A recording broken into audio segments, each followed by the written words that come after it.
করছে কিনা বা সেরকম দাবি করছে কিনা প্রথমত। দ্বিতীয় হচ্ছে আপনারা যে 29 তারিখের মধ্যে দাবি মেনে নেওয়ার জন্য বলছেন, আমাদের 31 তারিখ থেকে নতুন কর্মসূচি দিবেন, সেই কর্মসূচিতে কোন ধরনের কর্মসূচি হতে পারে?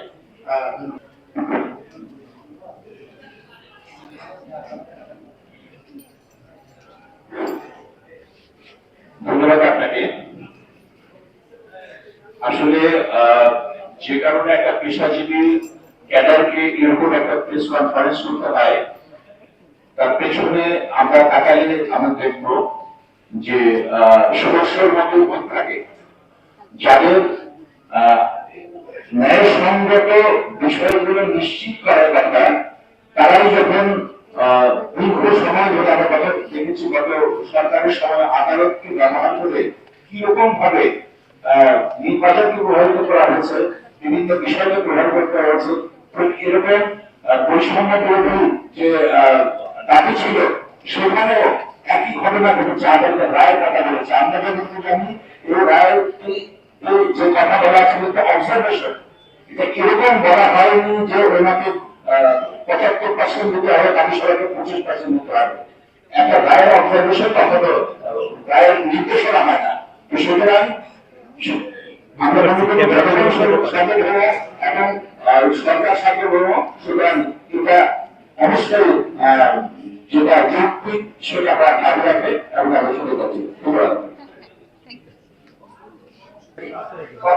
কর্মসূচির বিষয়ে আমরা 29টা পর্যন্ত পর্যবেক্ষণ করছি। সুতরাং আমাদের পর্যবেক্ষণ করে কি দেখতে পাচ্ছি তার উপর নির্ভর করবে কর্মসূচি কি হবে। এর মধ্যে আমরা সেটা এখন বলতে পারছি না।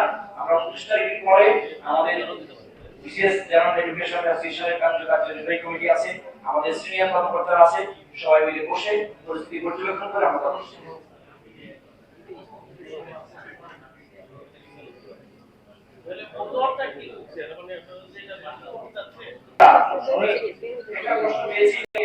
জানতে চেয়েছে কর্তৃপক্ষ কি অজুহাতে কমিশন করতে চাচ্ছে। ঠিক আছে, কর্তৃপক্ষ কি অজুহাতে কমিশন করতে পারছে এই বিষয়ে যদি জবাব দিই সেটা একটু জটিল। এই কারণে আপনারা দেখুন, বাংলাদেশ সিভিল সার্ভিসের ইতিহাস দীর্ঘদিন, স্বাধীন বাংলাদেশে 53 বছরের ইতিহাস। এই যে রিপোর্ট কমিশন দিচ্ছে, একটা চূড়ান্ত রিপোর্ট দেওয়ার আগে এইভাবে প্রেস মিট করাটাকে কতটা সমীচীন হয়েছে আপনারা বুঝতে পারছেন। দুই, এই কমিশনের দায়িত্ব হচ্ছে প্রজাতন্ত্রের সকল স্টেকহোল্ডারদের সঙ্গে পর্যালোচনা করে মতামত নিয়ে তারপরে রিপোর্ট প্রদান করা। কোন রকম ভাবে অল্প সময়ের নোটিশে কিছু সহকর্মীদেরকে ডেকে বন্ধের দিনে কিছুক্ষণের জন্য কথা বলে রিপোর্ট তৈরি করেছে। এইভাবেই বাংলাদেশের সিভিল সার্ভিস চলছে। এটা খুবই দুঃখজনক। ফলে এই রিপোর্টে কি আছে, তারা বলেছে সম্ভাবনা থাকবে, আছে, এখনো তো আমাদেরকে বলেনি কি ভিত্তিতে করছে। সুতরাং এটা এখনো রিপোর্ট যেহেতু দেয়নি, আমরা বলতে পারছি না। তবে স্পষ্ট করেছে এই দুটি ক্যাডার থেকে বাইরে রাখা হবে এবং কমিশন তৈরি করা হবে তাদের নিয়োগ পদ্ধতির জন্য।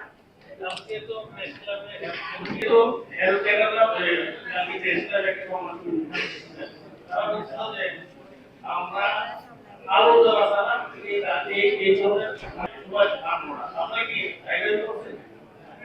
আলোচনা আমাদের সঙ্গে করতেই পারে। আমি মনে করি এইখানে সংস্কার আলোচনাই আমরা আলোচনাকে প্রাধান্য অবশ্যই দিচ্ছি। কারণ হচ্ছে যে কোনো সংস্কার, সত্যিকারের সংস্কার, রিফর্ম করতে গেলে it should be participated by all the stakeholders। তারা যদি রিফর্মটাকে ওন না করে তাহলে সেই রিফর্ম কার্যকর হবে না। সুতরাং রিফর্মটাকে ওন করবার জন্য দায়িত্ব ছিল সকল স্টেকহোল্ডারের সাথে বসা, উপযুক্ত বসা, চুলচেরা বিশ্লেষণ করা। সেই সিস্টেমেটিক্যালি কাজটি হয়নি। সুতরাং আলোচনা কথা আমরা বলতেই পারি।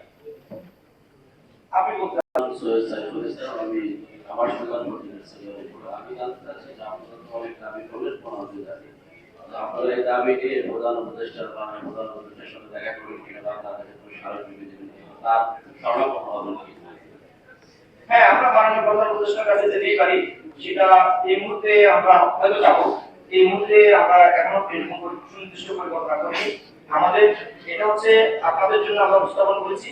পাশে দেখেন আমাদের একটা বড় আইটেম আছে, আমরা পরিপূর্ণভাবে তৈরি করে মাননীয় প্রধান উপদেষ্টার কাছে আমরা বসিয়ে দেবো, আমাদের শিক্ষা উপদেষ্টার কাছে বসিয়ে দেবো।